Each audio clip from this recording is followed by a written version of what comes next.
Bonjour à tous, on se retrouve aujourd'hui sur un marché qui continue de grimper légèrement, en tout cas depuis hier on a effectivement 2,8% sur le Bitcoin sur ces dernières 24 heures, 43 900 quasiment les 44 000 $. L'Ether lui se situe sur les 3 100 $. On va aller voir aujourd'hui justement pas mal d'altcoins puisque hier on a fait une émission plutôt consacrée au Bitcoin, au cycle, et effectivement l'analyse des grosses crypto-monnaies. On va aller voir peut-être certaines qui sont un petit peu moins capitalisées. Au programme, on va jeter rapidement un œil au Bitcoin. On va parler d'Everdom, puisqu'effectivement, il y a eu le listing du token DOM aujourd'hui. C'est un projet que je vous avais présenté il y a environ 2 mois. Il a été listé aujourd'hui, je crois, vers les 9 h sur OKEx et il a effectué une très très belle performance. On va en parler. Peut-être que certains d'entre vous ont pu en acquérir lors de leur pré-vente. Et puis ensuite, on va enchaîner avec l'analyse de quelques crypto-monnaies, bien sûr. Ceci étant dit, pensez à l'abonnement, au like si le contenu vous plaît. Je vous passe l'introduction et je vous dis à tout de suite.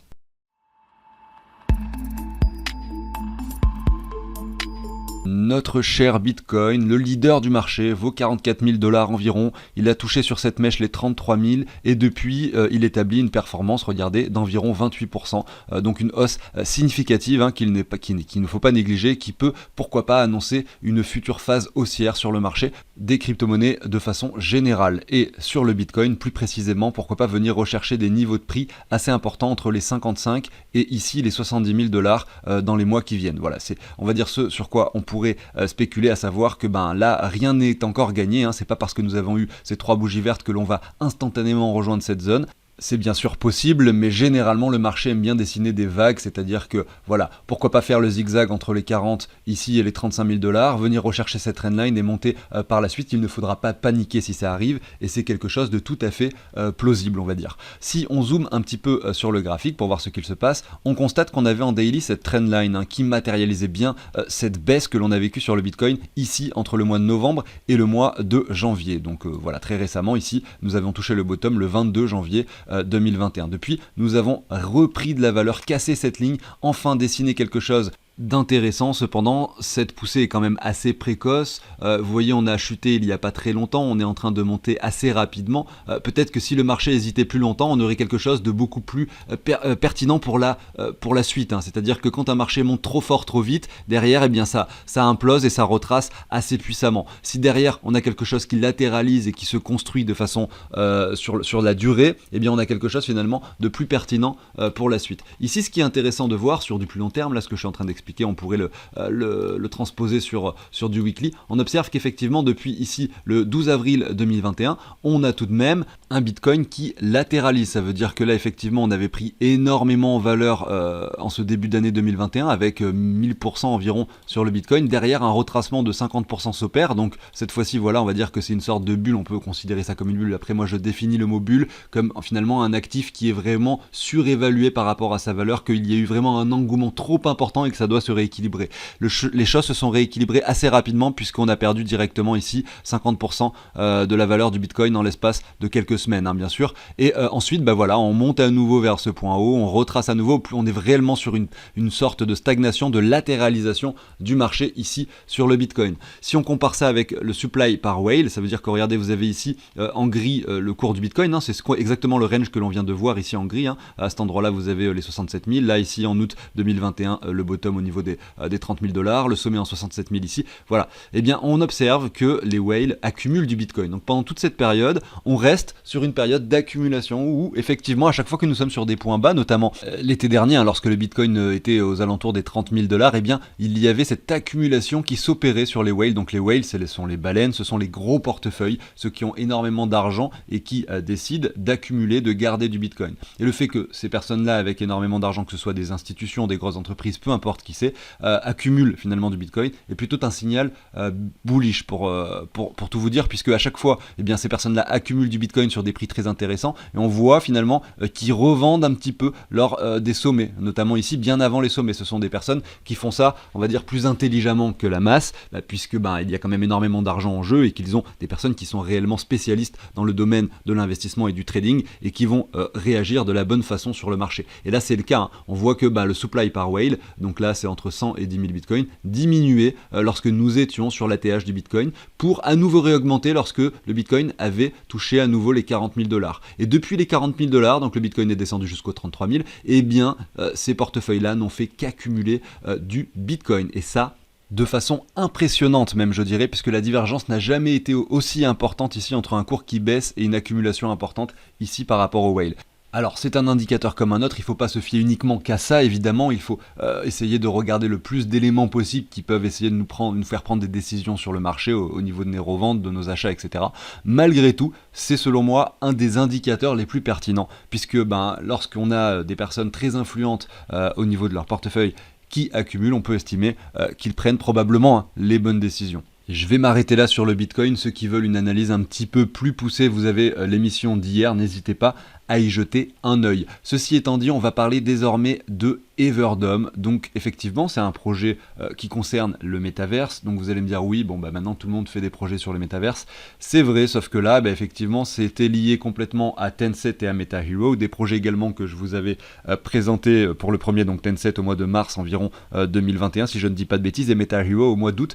Le Tencent, lui, a été vendu au prix de 17 centimes lors de la prévente. Il vaut maintenant 1,70$. Donc on est sur un x10, à savoir qu'il avait quand même touché un sommet aux alentours des 4-5 $, si je ne dis pas de bêtises. Et derrière, vous avez le Hero de MetaHero qui aujourd'hui est à environ x25 par rapport au prix du listing et qui, avant le crash du Bitcoin récent, avait touché les environ 0,2$, donc 4 fois encore supérieur, donc un x100 par rapport au prix du listing. Donc effectivement, moi je pouvais pas imaginer une seconde que le Hero allait aller aussi haut, même pour le Tencent. Moi je suis simplement là en train de vous expliquer que il y a des fois je présente des projets, ça marche très bien, et des fois il y en a d'autres que j'ai présentés dont je vais pas forcément vous reparler aujourd'hui, qui n'ont pas du tout marché. Donc moi ce que j'aime bien faire, c'est vous parler de projets qui m'intéressent par leur fondamental et leur perspective, mais sans parler de l'aspect spéculation. Là c'est à vous de faire des recherches, et si vous souhaitez investir, bien sûr c'est votre responsabilité à 100%, que ce soit des gains ou des pertes, bien entendu.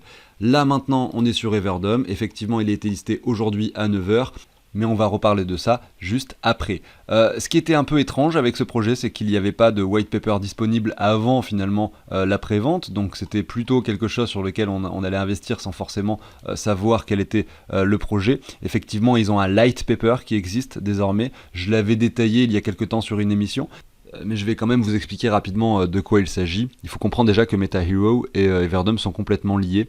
D'une part, on a MetaHero qui va permettre de scanner des objets de la vie de tous les jours pour en faire des NFT et les intégrer dans quelque chose de digital. Et d'autre part, on a du coup Everdome qui va permettre d'avoir ces objets effectivement dans un métavers. Sur ce projet-là, ils expliquent effectivement qu'il y aura un dôme sur la planète Mars et que ça va être depuis ce dôme que l'on va pouvoir effectuer des actions, etc. au travers d'un casque de réalité virtuelle, bien sûr. On peut par exemple imaginer un espace dans ce métavers où vous allez pouvoir acheter et revendre des terres, donc des terrains par exemple. Vous allez pouvoir imaginer un endroit où vous allez pouvoir partager votre passion de la musique avec d'autres personnes, qui seront sur Terre bien sûr, à travers leur casque de réalité virtuelle, donc une sorte de marketplace de musique, ou ça peut être un marketplace aussi de jeux vidéo. Vous allez pouvoir intégrer une zone où vous allez pouvoir entrer dans un monde parallèle avec un jeu vidéo, ou un autre monde parallèle avec un autre jeu vidéo, vous voyez. Donc c'est ce genre de choses qu'on arrive à finalement à imaginer à travers ce projet. Et il y a deux sujets sur lesquels ils appuient énormément. Le premier, c'est le fait qu'il y ait ces scanners qui permettent de scanner des choses de la vie réelle. Et la deuxième chose, en fait, c'est le fait d'avoir l'envie de créer quelque chose d'hyper réaliste. Voilà, c'est vraiment ça qu'ils veulent faire, c'est-à-dire à travers des scanners qui sont hyper performants, pouvoir retrouver un aspect visuel qui ressemble à la vraie vie en fait. Voilà, c'est un peu leur objectif, on va voir comment ça se passe, comment ça se développe, on va suivre ce projet avec attention au quotidien. En attendant, on a eu donc le token qui a été listé, ils ont fait leur prévente. Il y avait deux façons de l'avoir, vous pouviez détenir des Heroes sur un portefeuille Metamask, ou bien participer au TGLP de Tencent, que je ne vais pas redétailler aujourd'hui. De toute façon, c'est trop tard puisque la prévente a eu lieu. Peut-être que vous avez pu en profiter si vous aviez suivi mes précédentes émissions. Aujourd'hui, le token donc a été listé à 9h et il vaut, donc on va regarder, il a été acheté au prix de 0,1 centime, et là il vaut environ 2 centimes, voilà, 2,1 centimes. Donc on est déjà sur un x20 sur le cours du DOM. Est-ce que ça va rester comme ça? Je n'en ai aucune idée. Là, ce qu'il faut bien comprendre, c'est que la plupart des gens qui ont des DOM les ont de façon bloquée. Ça va se débloquer toutes les semaines à hauteur de 2%. donc 10% au départ et 2% ensuite chaque semaine, ce qui veut dire que la pression vendeuse va se manifester chaque semaine, hein. Dès que les tokens vont être débloqués, il y a probablement des personnes qui vont venir vendre leurs tokens. Est-ce qu'il y aura assez d'acheteurs pour contrer finalement la baisse du coin, la baisse de cette crypto-monnaie au fur et à mesure? C'est la question qu'on se pose. En tout cas, ce qui est sûr, c'est que énormément d'acheteurs se sont manifestés lors du listing, probablement des personnes qui n'avaient pas pu en acquérir lors de la prévente et qui se sont manifestés. Ils ont quand même pas mal de membres sur leur Telegram, une communauté très importante, et ça n'a pas effectivement raté, hein. Le token a pris 2000% en quelques minutes, hein, simplement sur la plateforme OKEx, sur laquelle pour l'instant elle est disponible. Le token est disponible. C'est également intéressant de voir que sur CoinGecko, si on marque Everdom, et bien tout simplement, on peut déjà voir le token. Donc ça a été très rapide, hein, le passage sur CoinGecko, donc c'est une bonne chose, hein. Ça veut simplement dire que ils ont plutôt fait ce qu'il fallait pour avoir de la visibilité sur leur projet et leur token. On voit que bien sûr au niveau des marchés il est disponible uniquement sur OKEx, à savoir qu'en réalité vous pouvez l'échanger également en décentralisé, parce que certaines personnes ont ajouté de la liquidité.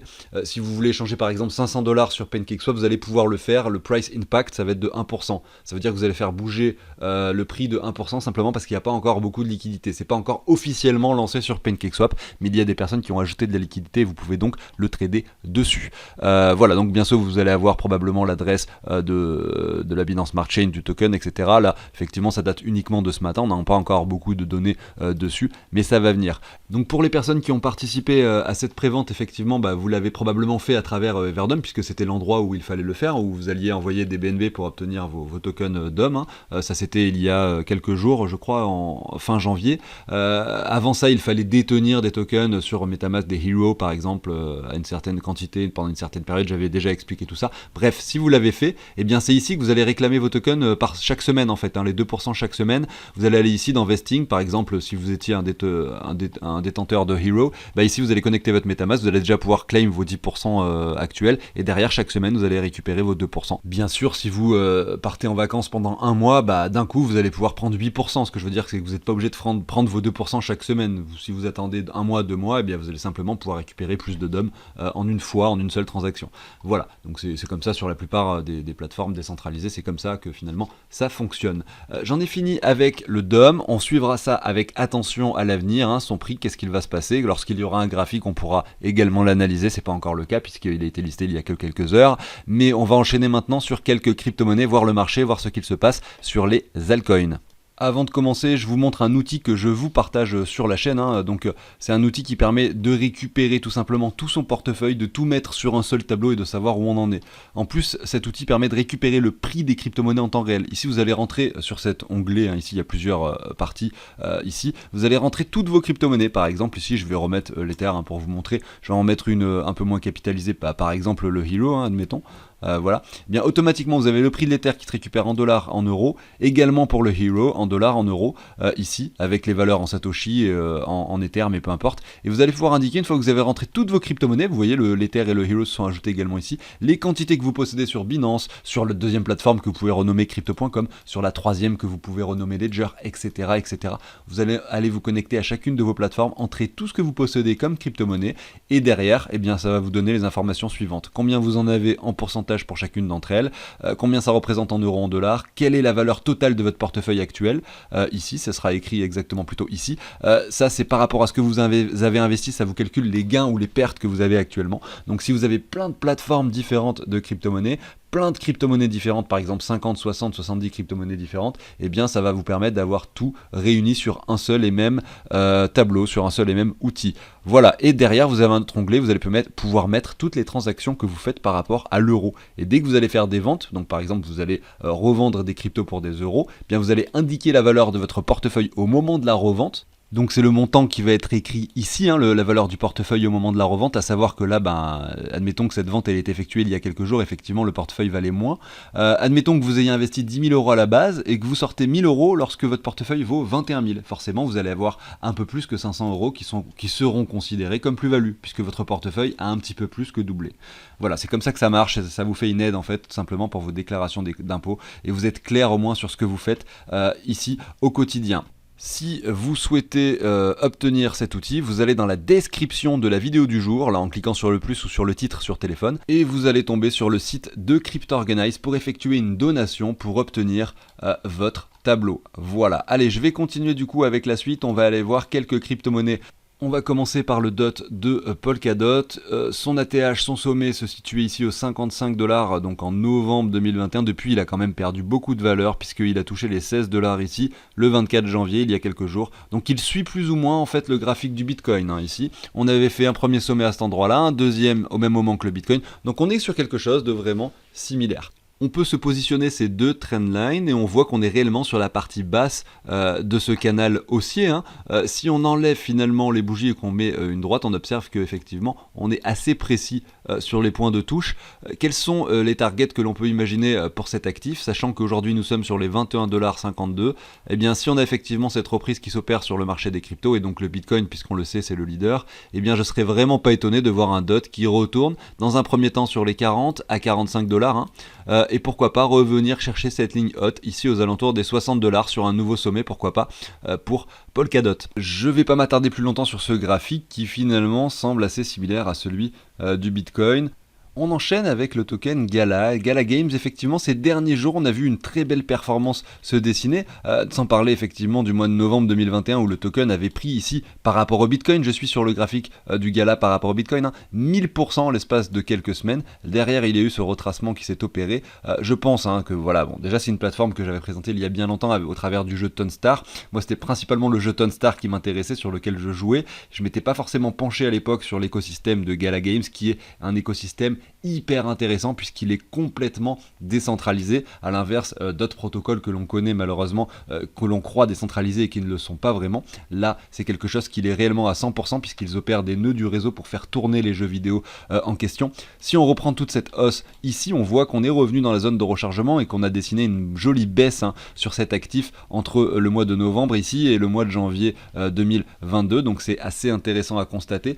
Derrière, bien, on a cette poussée qui s'opère, elle est assez rapide et assez forte, il faudra s'attendre peut-être à un retracement ici. En tout cas, si moi j'étais investisseur sur le Gala, ce qui n'est pas le cas puisque j'ai déjà moi mes tokens disponibles que j'ai achetés il y a fort longtemps, à l'époque justement où je vous avais parlé de Tonstar. Eh bien, regardez, on peut espérer pourquoi pas un retour dans cette zone de rechargement. Malheureusement, là, on a un prix par rapport au Bitcoin, ça va pas forcément parler à tout le monde, donc on va quand même le regarder par rapport au dollar. Voilà, ça sera peut-être plus pertinent. Par rapport au dollar, il était passé de 7 centimes à approximativement 86 centimes. Si on reprend toute cette hausse comme ceci, donc là, 1000%, c'est pas ça que je voulais faire. Je voulais mettre un Fibonacci. Voilà, cette fois-ci, c'est moins pertinent parce qu'on n'a pas la zone de rechargement comme c'est le cas par rapport au Bitcoin, effectivement. C'est parce que le Bitcoin a quand même pas mal chuté. Donc lui, là, il est plutôt venu se stopper sur les 85,4 de Fibo aux alentours des 19 centimes. Vraiment avec des jolies mèches. Là, d'ailleurs, c'est très propre, des jolies mèches qui ont réellement stoppé probablement des investisseurs qui étaient là pour éviter que le cours descende plus bas. Voilà. Donc derrière, qu'est-ce qui s'est passé? Eh bien, on remonte aujourd'hui sur les 33 centimes. Et si on refait le travail que je viens de faire précédemment, je pense qu'il serait très pertinent d'acquérir du Gala, pourquoi pas, ici, entre les 24 et les 20 centimes, si jamais le marché veut bien nous offrir cette opportunité supplémentaire d'achat avant de construire quelque chose. Parce que personnellement, je n'aime pas acheter un actif qui vient de faire 88% de performance haussière, bien sûr. J'enchaîne maintenant avec le token IOTA. Vous voyez, on a cette borne haute ici. Je suis en weekly, ici par rapport au Bitcoin. Ça veut dire que là, on est sur quelque chose de très long terme. Là, ici, le graphique, c'était juillet 2019, à cet endroit-là. Donc, on est, regardez, sur une latéralisation par rapport au Bitcoin depuis juillet 2019. On a un marché finalement qui latéralise tellement sur deux bornes comme ceci. Alors, on a vu un excès baissier qui s'est enchaîné avec un excès haussier juste après, vous voyez, pour intégrer cette zone finalement de latéralisation. Donc sur IOTA, je pense que sur du moyen long terme, on a un potentiel très très important de hausse puisque, regardez, il suffirait de venir casser enfin cette ligne pour de bon, venir la toucher pour ensuite imaginer une réelle performance haussière et pourquoi pas des performances extrêmes par rapport au Bitcoin sur cet actif. Malgré tout, on est encore dans cette zone. Et puis, je parle du long terme parce qu'on a ici un graphique qui latéralise uniquement si on se met sur un time frame weekly. Malgré tout, si on zoome un petit peu et qu'on va voir par exemple du daily, eh bien on n'a plus tout à fait la même chose. Voilà, tout simplement, on va supprimer nos deux lignes parce que, regardez par rapport au Bitcoin, cet actif ici, nous étions au mois de janvier 2021, donc c'était il y a un an environ. Derrière l'actif a tout de même pris ici 400% par rapport au Bitcoin pour retracer par la suite de 50%. Donc au niveau du court terme, on voit qu'il y a quand même de très grosses fluctuations par rapport au Bitcoin. Mais simplement que lorsqu'on se met finalement beaucoup plus loin sur le graphique et qu'on observe ça depuis la création de IOTA, puisque c'est un actif qui existe depuis très longtemps, pour le coup une crypto-monnaie qui existait déjà au précédent bull run et déjà également avant, eh bien on peut estimer que le potentiel est intéressant sur du long terme. Sur du court terme, eh bien ça semble beaucoup plus risqué d'investir là-dessus. On a ici, regardez, en daily, une sorte de trendline qu'on pourrait se positionner comme ceci, également comme ceci. On a une sorte de triangle rectangle qui annonce rien de bon ici, puisque 7 fois sur 10, ils sont cassés par leur ligne horizontale. Donc voilà, sur du court terme, c'est pas la même histoire, mais accumuler petit à petit des petites quantités de IOTA pour l'avoir en fond de portefeuille, ça me semble pertinent. On va aller voir un peu son prix par rapport au dollar, puisque là c'est bien beau de le regarder par rapport au Bitcoin, mais on va se mettre ici en weekly. Donc là vous voyez on n'a pas la même configuration. Pourquoi ? Eh bien déjà on n'a pas autant d'historique, on voit pas le moment où on était très haut par rapport au Bitcoin, on le voit pas ici. La latéralisation elle avait effectivement commencé à cet endroit là, donc comme je le disais en 2019 sur le graphique de tout à l'heure, et effectivement on a par rapport au dollar cette même latéralisation. Sauf que là il s'est passé quelque chose sur les crypto-monnaies, vous êtes au courant, en 2021 ça a explosé. Donc par rapport au dollar, effectivement, IOTA a pris également de la valeur. Pourquoi ? Parce qu'il a suivi la tendance. Par contre, par rapport au Bitcoin, il latéralise toujours. Donc ça, cette poussée, pour moi, elle n'a rien d'exceptionnel. C'est simplement une suivi de tendance. On a le Bitcoin qui lead le marché, on a IOTA qui a suivi. On reste sur une capitalisation forte, 52e au niveau du classement, 2 milliards 600 millions de capitalisation boursière, disponible sur de nombreuses bourses d'échange. Voilà, regardez. Donc on est sur une très très grosse crypto-monnaie ici, c'est pas n'importe quoi. Et les personnes qui hold du IOTA depuis toujours, eh bien, n'ont pas vu encore leur portefeuille exploser, parce que peut-être qu'ils l'ont acquis pendant l'ancien bull run au prix des 1$ comme maintenant, ou ici pendant cette phase baissière sur les 30 centimes ou les 20 centimes, peut-être s'ils ont eu ce prix-là du crash Covid à 8 centimes, là dans ce cas-là ils sont quand même pas mal, mais effectivement ce que je veux dire c'est que par rapport par exemple au prix moyen on va dire de ces niveaux-ci, on est seulement à 200%, donc x3. On n'est pas sur une surperformance, mais simplement un suivi de tendance du marché actuel. Donc voilà, à voir ce qui se passera. Moi j'en ai bien sûr sur mon portefeuille et comme d'habitude j'en parle de temps en temps sur la chaîne et j'attends avec impatience que quelque chose se passe finalement là-dessus, puisque je suis un petit peu les actualités. Et il y a des choses très intéressantes au quotidien à dire sur ce projet. Passons maintenant au token Algo, donc Algorand ici, regardez, qui a eu une sorte de joli, depuis sa création, quelque chose d'assez propre, avec, regardez, une sorte de canal en expansion haussière, comme ça, et puis de la même façon, on peut le borner par le bas, comme ceci. Nous avons cassé ce canal, finalement, récemment ici, le 17 janvier, lors de cette baisse. Aujourd'hui, nous nous situons sur des niveaux, finalement, assez pertinents, notamment grâce à cette trendline qu'on pourrait positionner, regardez, que je trouve très très propre, bien sûr. On pourrait également se remettre un Fibo qui récupère toute la hausse, tout simplement, du token. On voit qu'on est dans la zone de rechargement actuellement.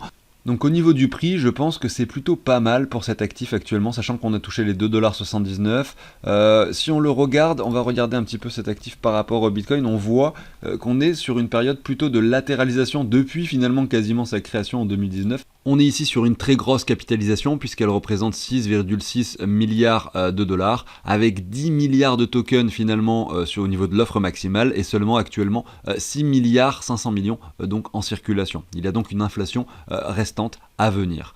Malgré tout, c'est vrai que cette latéralisation que l'on constate ici par rapport au Bitcoin nous indique qu'aucune réelle performance n'a vraiment eu lieu. On ne sait pas si ça va se produire bien sûr. Cependant, on est plutôt sur la borne basse de cette ligne de support. Donc clairement, les niveaux actuels, peut-être même dans les prochains jours, qui sait, regardez, si on zoome un petit peu ici, on voit qu'on pourrait rejoindre cette ligne assez rapidement. Pourrait représenter un niveau pertinent pour investir sur cet actif qui me semble vraiment très intéressant d'avoir pour diversifier mon propre portefeuille, un actif que je n'ai encore jamais acquis, et lorsque je vois ces graphiques, ça me donne envie de mettre un petit billet effectivement sur les niveaux qui pourraient être atteints prochainement. Ici d'ailleurs je vais m'empresser après l'émission de me mettre une alerte pour, pourquoi pas, essayer de swapper, alors je sais pas encore, peut-être du Bitcoin ou de l'Ether, pour pourquoi pas acquérir de l'algo. Ceci étant dit, j'arrive sur la fin de l'émission, hein. Merci à tous de m'avoir écouté. Pensez à l'abonnement, au like si le contenu de la chaîne vous plaît. Moi je vous dis à très bientôt, je vous souhaite une excellente journée. Salut tout le monde.